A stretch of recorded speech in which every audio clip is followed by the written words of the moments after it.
Welcome back to another technical deep dive here in the debug zone. Today we're tackling a big question and breaking it down with insights from other users.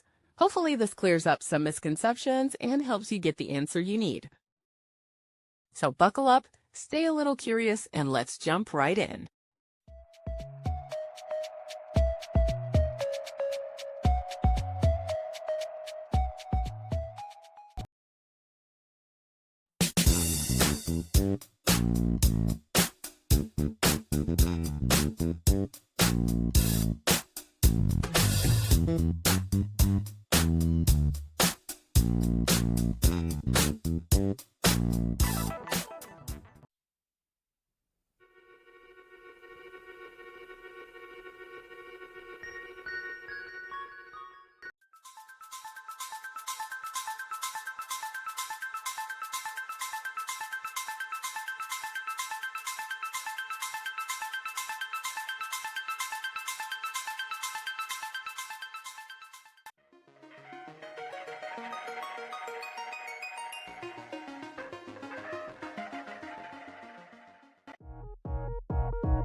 And that's a wrap.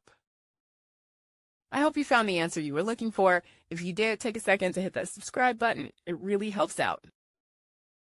And let me know in the comments which solution worked best for you. See you next time in the debug zone.